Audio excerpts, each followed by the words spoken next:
Okay, so Pierre is a transformational leader with 21 years of experience in innovation, research and development, and engineering. So he actually has acquired his experience in water and wastewater treatment and environmental products and process development. So his expertise was called upon for his scientific reviews as a moderator for multiple major journals, international technical exhibitions. Dr. Fanfan has also been involved in a lot of forums in the AWWOA and WEFTech.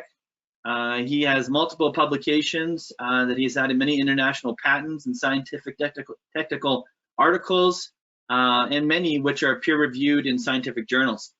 So Pierre holds a bachelor's degree in civil engineering, a master's degree in analytical chemistry, a PhD in biological engineering, and an MBA with a concentration in leadership. So he's actually the CEO of ProBiosphere, and works with our company and with Environment Depot, our parent company, in providing education, consulting, leadership, and able to help provide wonderful technologies to provide solutions and solve problems wherever we face them. So with that, Pierre, thank you so much for joining us and being with us today, and I'll turn the time over to you.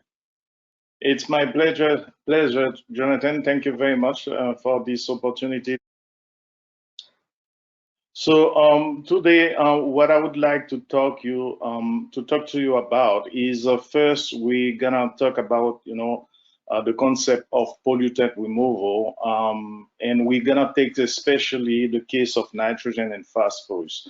I know that many of you said that they have nitrogen problems and sometimes also suspended solids.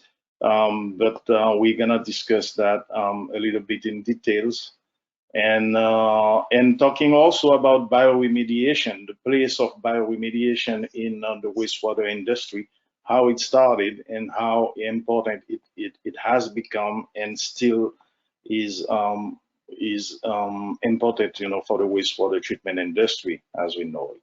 Next, please. So here I wanted to mention this again. I do that usually in many of my presentations. So you have the French chemist. I don't always agree with the French, but this one was pretty right. And this French chemist said, in nature, he said this: in nature, nothing is created. Nothing is lost, everything just changes. So this is just our way of viewing wastewater. We think always about getting rid of wastewater, getting rid of the nutrients that are in wastewater. While wastewater, as a matter of fact, is a source of nutrients. It's a source of resource, and the results of the way we consider wastewater make us consider the pollutants, what we call pollutants, which are in fact are nutrients and very important. Let's take ammonia and phosphorus, for example. Those are very important nutrients for life itself, and we consider them as pollutant when it comes to wastewater treatment, but it can be reused. One thing I would like you to retain also is there is no dirty molecules. A molecule is always clean. You cannot, get it dirty. So wherever you can take it from, wastewater or whatever, we call it wastewater, of course, it is and it will always be clean.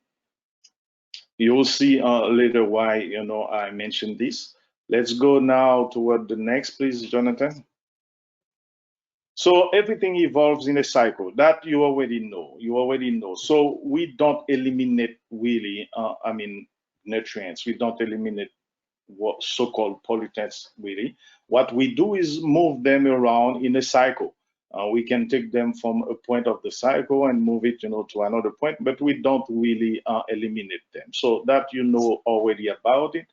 See here, I present, two cycles, the phosphorus cycle, nitrogen cycle. It can be for the organic matter cycles, a carbon cycle, and it is the same. It's always, a turnaround. It comes back. Next slide, please. So we will consider directly nitrogen. Let's take nitrogen phosphate in the wastewater.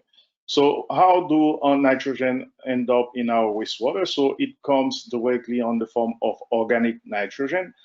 Here I take an example of urea, which contains the nitrogen, as you can see here in the formula. The urea, for example, other organic nitrogen sources also exist, many more, but we take urea as the simplest one to give an example here.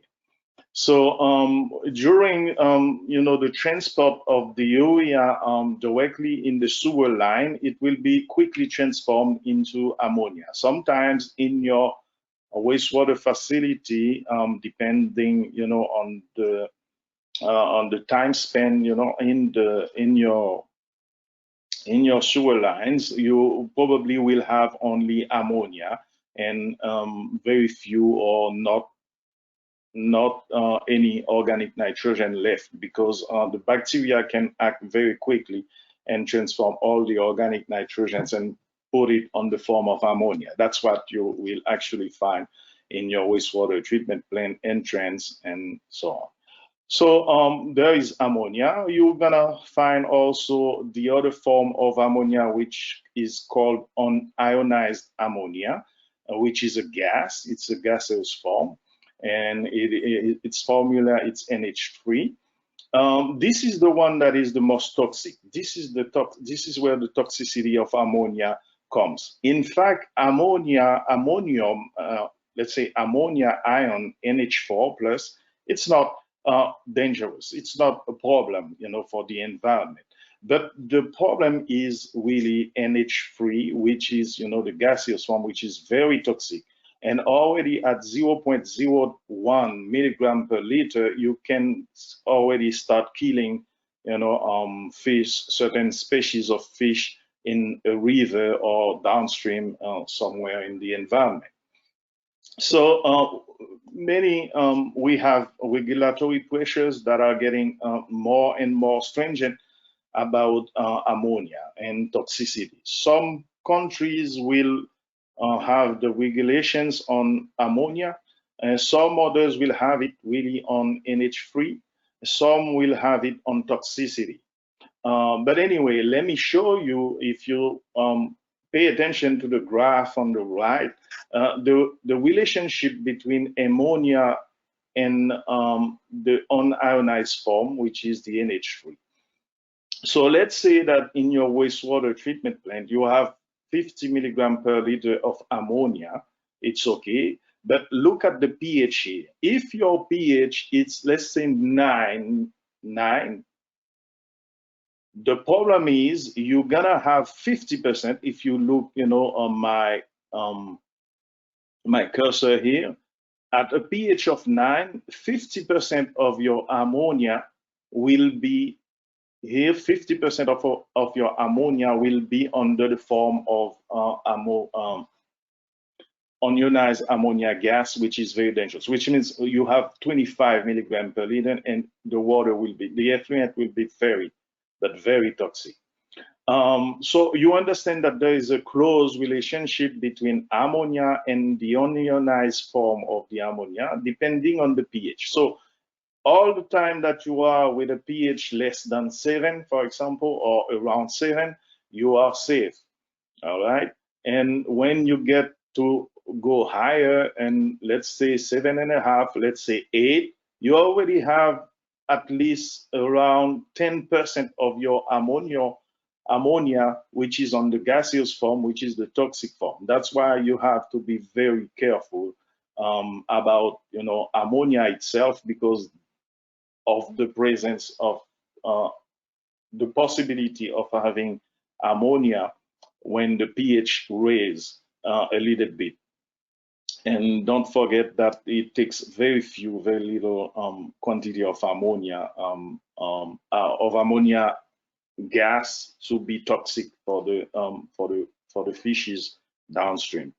So the other form of ammonia, you have also nitrites and nitrates. Those are oxidized form of the ammonia, which some country also do put regulation on nitrate also. Nitrate is not really dangerous in the environment. The problem with nitrates is if we have boreholes in the area, nitrates is not stopped by the ground, and it will infiltrate those boreholes, which if people eventually get this water to drink, nitrates can sometimes create a problem called methemoglobinemia in children.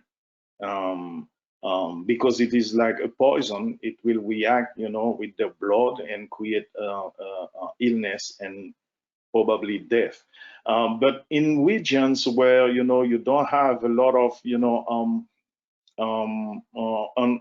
underground pumping of water for drinking, they usually don't worry about the nitrates that much. But in some regions where the water has to be can be used for drinking, nitrates will be banned as well as ammonia.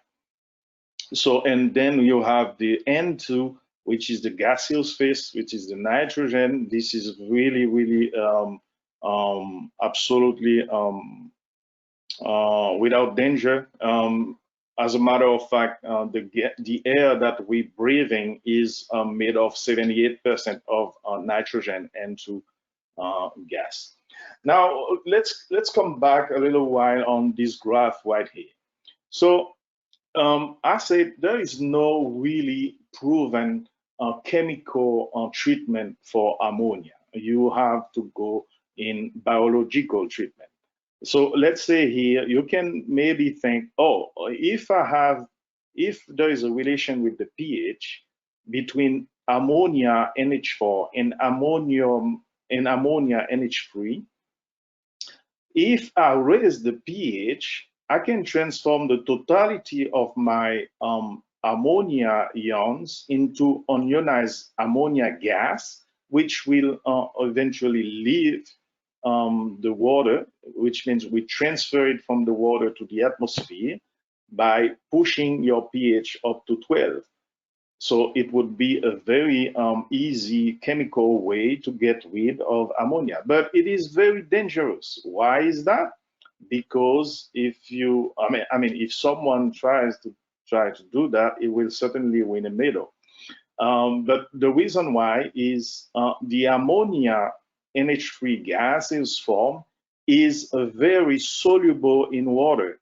It reacts with the water because it is a polar, it's its polar element compound, and it stays in the water instead of moving up to the air, and it can take up to 320 grams of ammonia per liter of water. So if you do that, next step, please, trying to get rid of ammonia, you will certainly win a medal, but which is not the one in the left, but probably the one in the right. Next slide, please. All right, now let's see biological nitrogen conversion. How do nitrogen is converted? So we all know about the conventional pathway for nitrogen conversion. So we said earlier, nitrogen comes on the form of organic nitrogen, such as urea, for example, but very fast the microbes, we transform it into NH4, still in the anaerobic lagoons, whatever. And then in order to oxidize it sometimes, so you will have another, aerobic lagoon where you can introduce oxygen, and autotrophic bacteria will convert the ammonia, will oxidize the ammonia into nitrate or nitrite or nitrate. And then if you want to go even further, you return, the same nitrate into the the anaerobic part of the lagoon, and then it will heterotrophic bacteria then will reduce it again into N2, which is released into the atmosphere. N2, contrary to NH3, is much less soluble in very much less soluble in water. So it leaves the water to go to the atmosphere, to go back to the atmosphere. But many other pathways have been discovered lately, by the scientists. If your dissolved oxygen is high, of course, you're going to have total nitrification to occur, where you transform the NH4 into NO3 minus. But when the dissolved oxygen is low, which is anoxic, you will have partial nitrification. Let's say that you have less than 1.2 milligram per liter of oxygen available. You will have partial nitrification, which bring the ammonia form NH4 plus into NO2. And then potentially you can have anamox if you have in your wastewater the presence of this bacteria called AOB, anaerobic oxidation bacteria.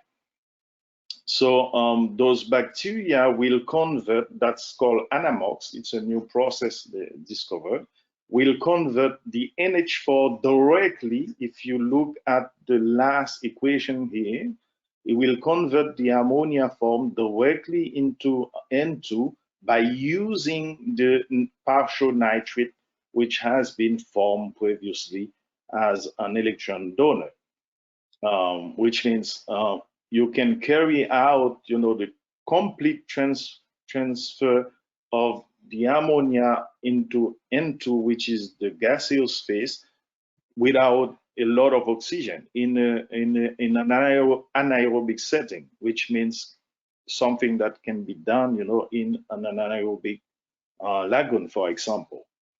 Also, we have the diamox process, which is when you don't have NO2, but you have, a lot of NO3 because it comes from another aerated part of lagoon.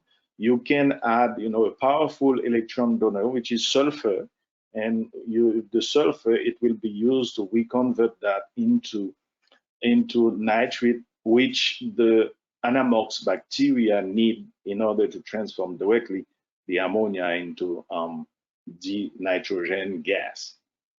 Next slide, please.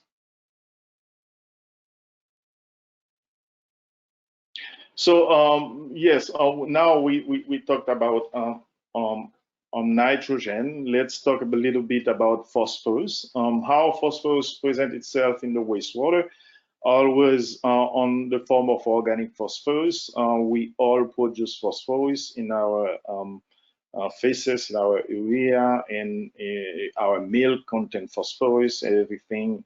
So phosphorus, I take one example of organic phosphorus, which is lipids containing phosphorus, and also you have polyphosphorus, which is mainly products, for cleaning agents, products, for washing, and detergent products that still contain polyphosphorus outside. And hydrolyzation once again happens quite quickly, directly, probably in the oftentimes in the sewer line. And if you have a septic tank, but it would be in the case of decentralized wastewater in the septic tank, to be transformed directly into phosphate. And be said quickly that phosphate is the real and the only reactive form of phosphorus.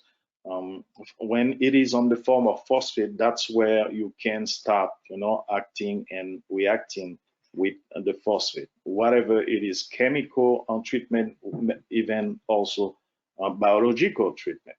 Next slide, please.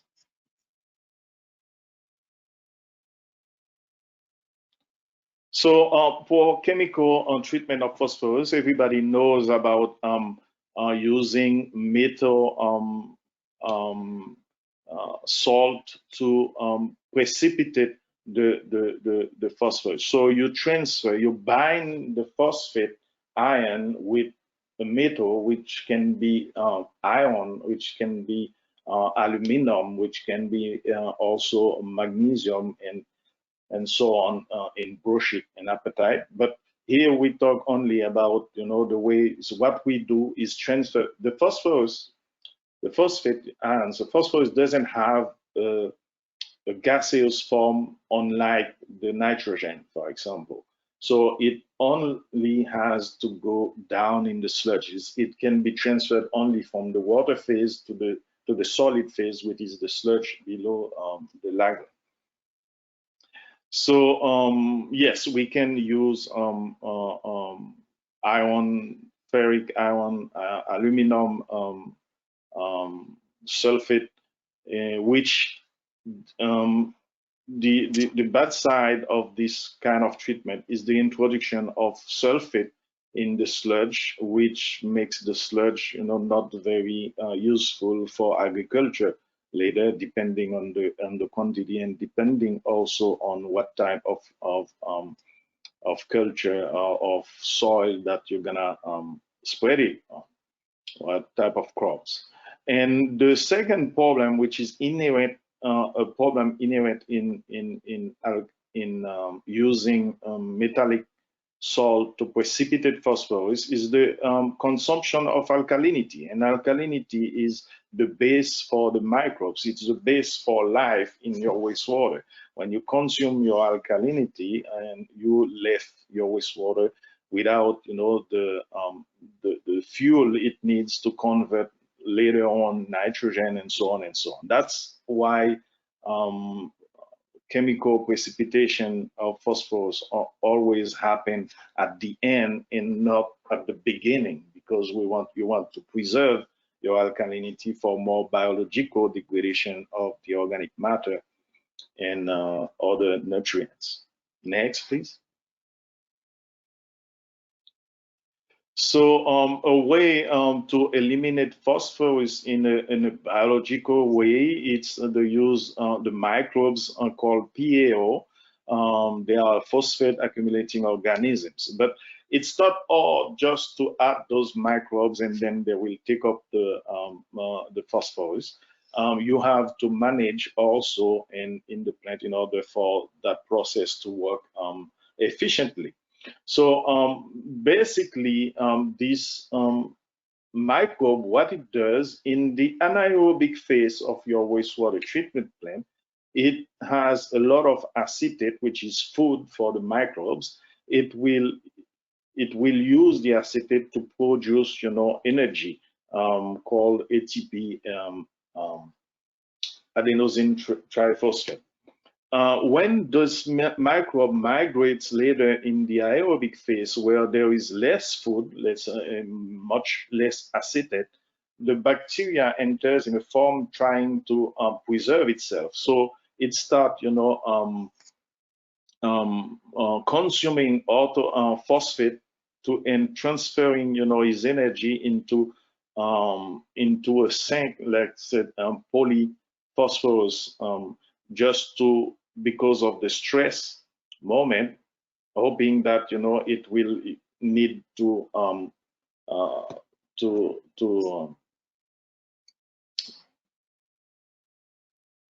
save the energy into a form.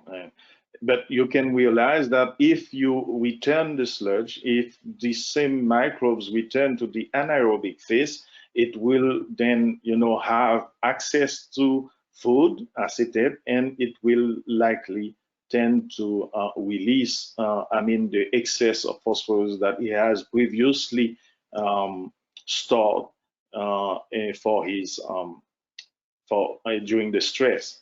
So now let's see the technology. Jonathan, can you change, please? Yes, so you have many technologies. You have Bardinfo, you have for redox, and every name that you can. Right? So understand the technology works this way. First, you have the anaerobic setting, place where food come, just the entrance of the wastewater treatment plant. And then you have the second, which is the anoxic zone. So in this zone, that's where you take the sludge from the aerobic zone and you return here. So here you will have less oxygen, but a lot of nitrate and nitrate, which can promote also nitrogen removal by the Anamox technique.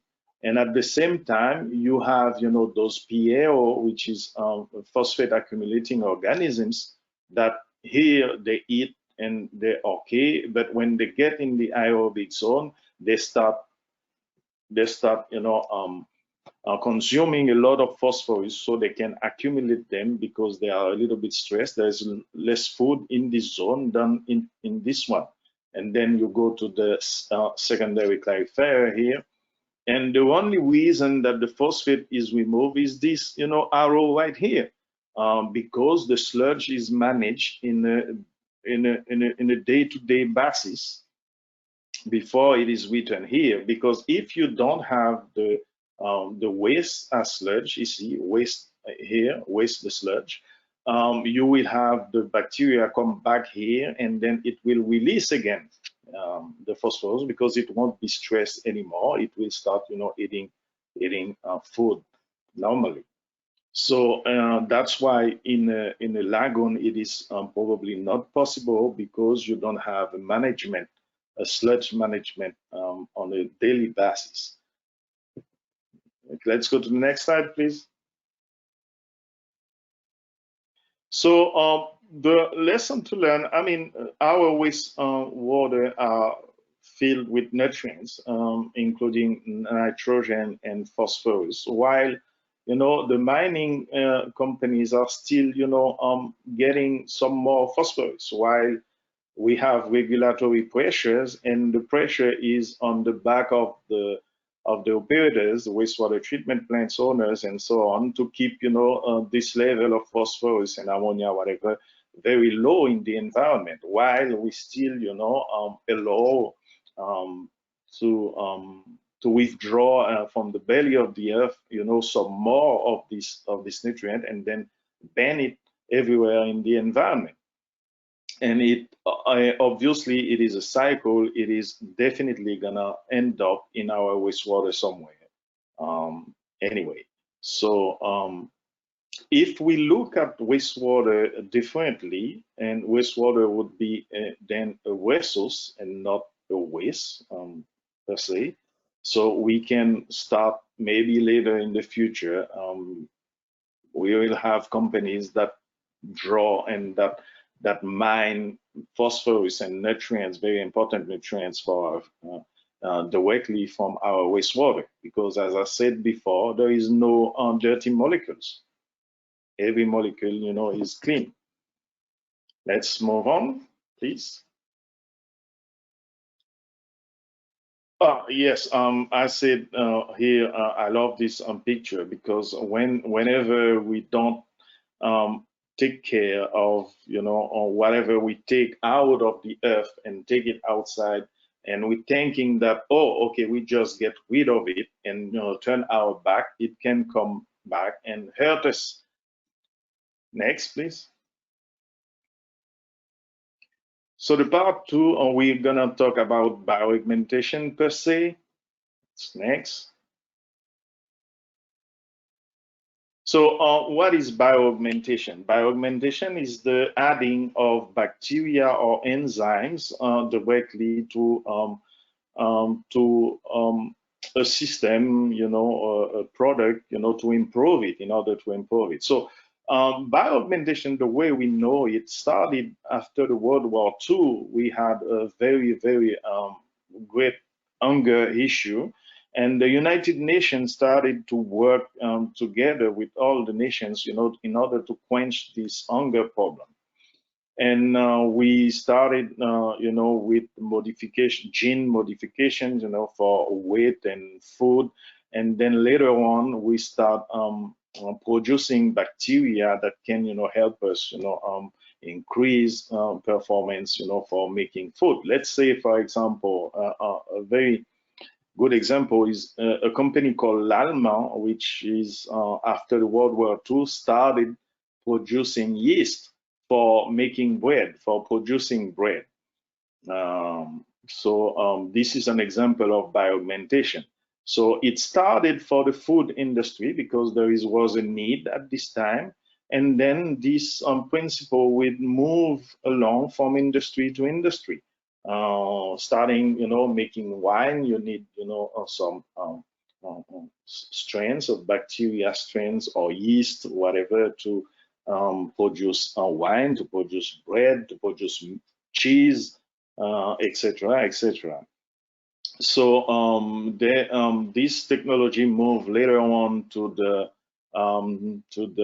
agriculture industry directly, to animal feeding, and eventually to the wastewater treatment, to wastewater. Now let's move to the next slide, please. All right. So biological processes in the wastewater treatment industry, we have biological processes. The main most of our wastewater treatment plant systems, are biological because. But now the problem is when we engineer design, a wastewater treatment plant, they started with the influent characteristics. So they ask you for what is in your wastewater first, and then they design reliable and effective equipment, and we need skilled operators like you to bring about efficient operation. But all of this, we forget that the heart of a biological process, it's the biology itself. It's the word biological, which means those bacteria are at the heart of the wastewater treatment system. So, yes, we need to have reliable and effective equipment. This is very important. But all of that is to bring about healthy biological community that can do the job and help us have a better effluent at the end. But oftentimes, the heart of those systems, which is biological, and they call them biological wastewater treatment plants, is forgotten. The reason why is that so? Because we didn't have a lot of progress in terms of knowing the bacteria, knowing what is a bacteria, how it evolves. Now with the invention of qPCR, which allows us, to now build a bigger a database of all the different type of bacteria, what they can do, what are their specificity, what are their weakness, and so on and so on. So we are more now able to put more emphasis on the biological part of biological process, actually. Next, please. Why make a bioaugmentation? So I just said that because now we know much more about bacteria, we can better harness, the technology in order to help, wastewater treatment plants, in order to help our sewer lines. We saw a lot of examples with the past presentation today. Let's say that, long ago, we would have a problem, with suspended solids. So we said, oh, okay, we have the decantation is not well, the settling, is bad, and that's why we're having this kind of problem. But we always think about, equipment. Okay, what equipment? How can we change our clarifier? And should we do that, to our clarifier, and so on and so on. But nobody, well before, they didn't think about, okay, let's see, what kind of population of bacteria that is causing the problem. And of course, now we know about filamentous bacteria.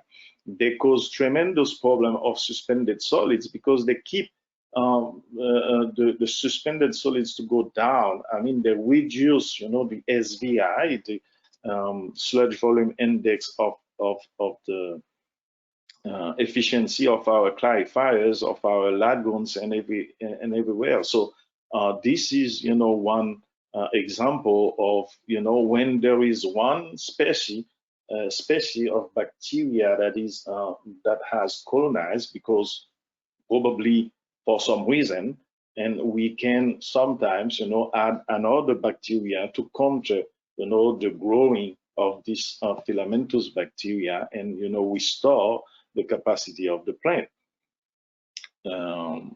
And we can add bioaugmentation will serve also to carry out a specific pollutant removal. We just talked about nitrogen and other bacteria like Pierre, like AWWOA, which is ammonia oxidizing bacteria, to conduct anamox, because it is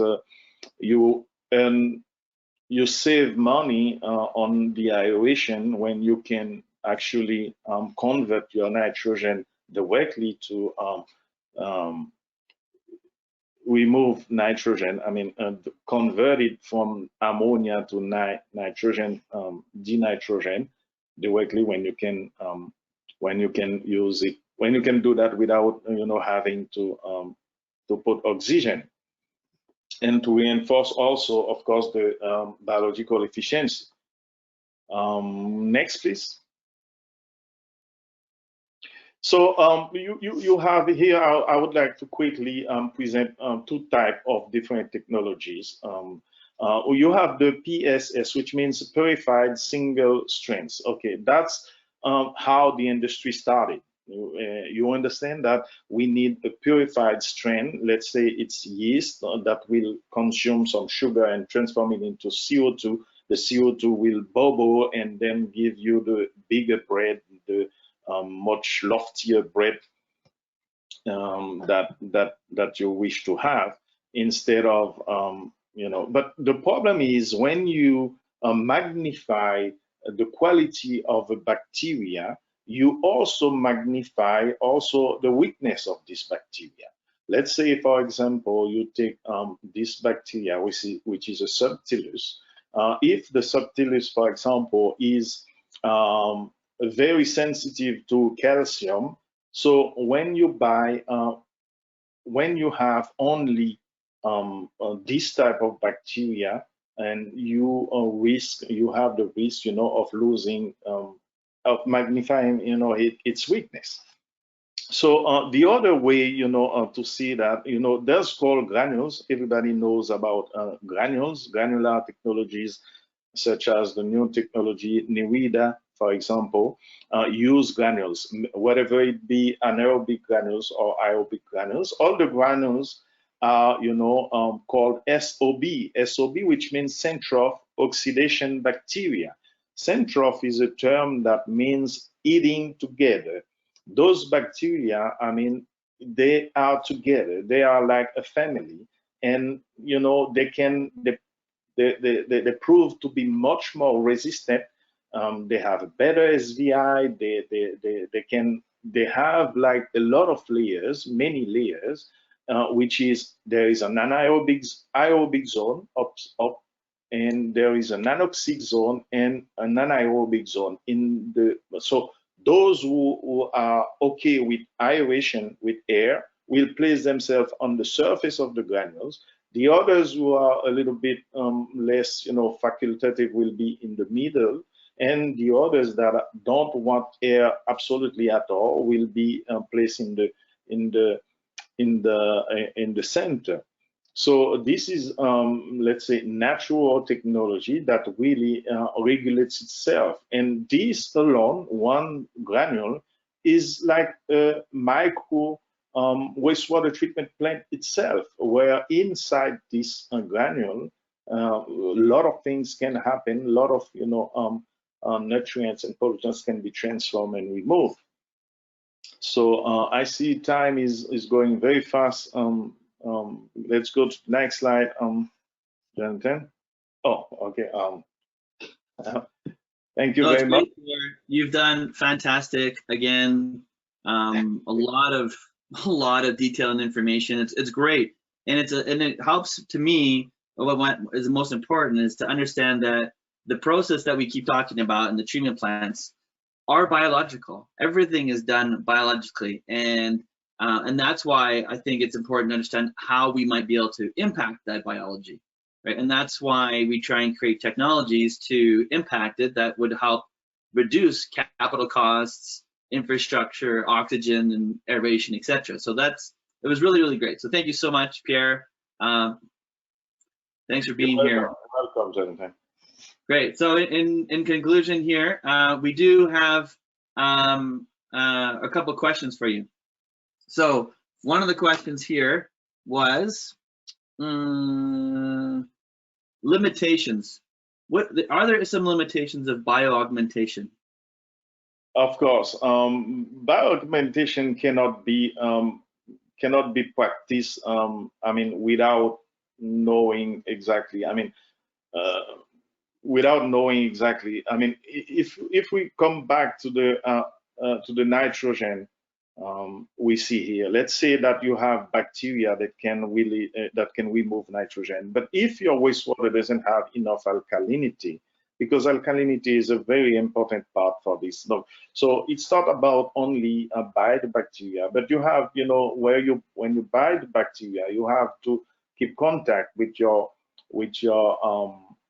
I mean, provider, in order to make sure that, you know, you do everything correctly. There's a lot of, you know, other things, you know, that they can help you understand, and help you, you know, better use, you know, your bioaugmentation. Yes, there are limitations in this sense.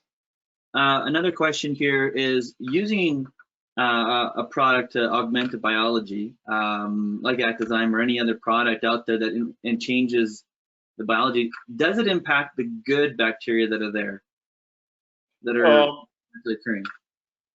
Yes, it depends on the technology, but if you're using a technology like a SOB technology, those are good bacteria that live together.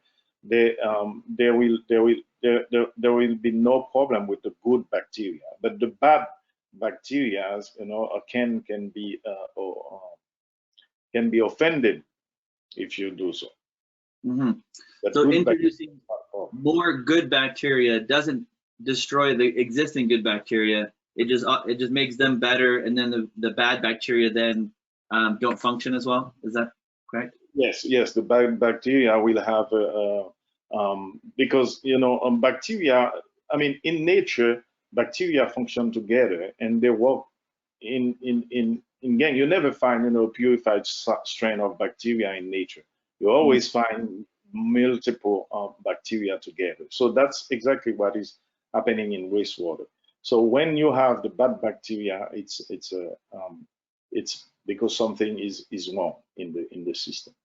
Okay, another great question here from Chris is what happens to the bacteria when they end their life cycle and die? Exactly. That's why, you know, when we talk about phosphorus, and if you don't manage your sludge, the bacteria will certainly, you know, accumulate phosphorus, but it'll have a cycle. It will die and will go back in the sludge, and then, you know, it will decay also, and the phosphorus will come back. That's why, you know, there has to be a flux of management, you know, of sludge. That in the case of phosphorus removal. But in the other case, let's say that you put bacteria in order to remove nitrogen. Yes, carbon, organic matter. Yes, the bacteria just, you know, get to the bottom of the in the sludge of the lagoon or whatever the system directly, like everything that you add. Right. So in essence, as bacteria decay and as they consume, it's either depending on the element. If you're talking about, if it's phosphorus, it remains, it doesn't gas off. But if it's carbon and hydrogen, it could gas off, or in nitrogen, can gas off in nitrogen gas or in methane gas. Or CO2. Or CO2. Carbon dioxide. Yeah. Right, exactly. So depending on what we're looking at, and that's why at Design we're actually working with Pierre he works with us on scientific research, and we're looking at developing products and technologies to address phosphorus removal, which is another whole other topic and conversation. But thank you so much, Pierre. We really appreciate you being on.